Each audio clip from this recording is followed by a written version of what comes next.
యుద్ధ ప్రభావిత రంగాలకు మద్దతు ఇస్తాం, నిర్మలా సీతారామన్ స్టేట్మెంట్. దీంట్లో ఏంటి, మూలధన స్థాయిలు పెంచుతున్నాము. ఈ మూలధనం గురించి మనం మాట్లాడుకుందాం. మూలధన వ్యయం ఏంటి అనేది మనం మాట్లాడుకుందాం.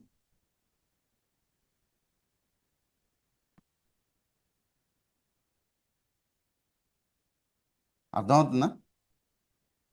ఎకానమీ అంటే కొంచెం ముందు అందరికి భయం ఉంటుంది. ఎకానమీ భయం అవసరం లేదు, చాలా సింపుల్గా ఉంటుంది. మనం ఎలాగ ఎకానమిక్స్ డెఫినేషన్ మాట్లాడుకున్నాం అదే రకంగా మొత్తం ఉంటుంది. సరే, ఇంకొకటి, ఆర్బీఐ వడ్డీ రేట్లు తగ్గించవచ్చు. ఆర్బీఐ అంటే భారతీయ రిజర్వ్ బ్యాంక్.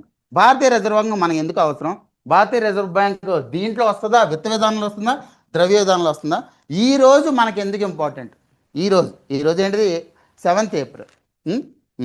ఈ రెండింటికి తేడా చెప్పండి. విత్త విధానం అంటే ఏంటి, ద్రవ్య విధానం అంటే ఏంటి?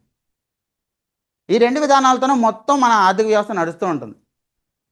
విత్త విధానం ఏదైతే ప్రభుత్వ విధానాలు ఉంటాయో మన ఆర్థిక వ్యవస్థ నడపడానికి, ప్రభుత్వ విధానాలు మన ఆర్థిక వ్యవస్థ నడపడానికి ప్రభుత్వ విధానాలు ఏవైతే ఉంటాయో అవి విత్త విధానాలు.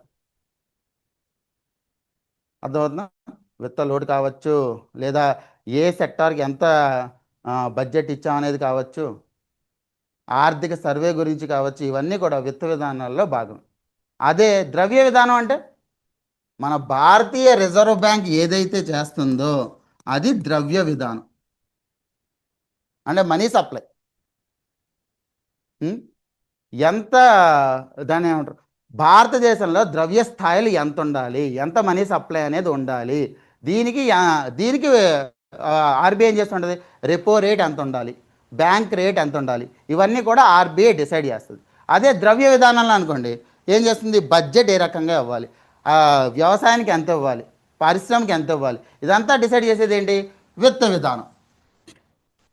సో ఈ రెండు విధానాలు, 3 కార్యకలాపాలు, 2 తరహాలు ఏంటిది, వ్యక్తిగత స్థాయిలోనూ మరియు వ్యవస్థీకృత స్థాయిలోనూ.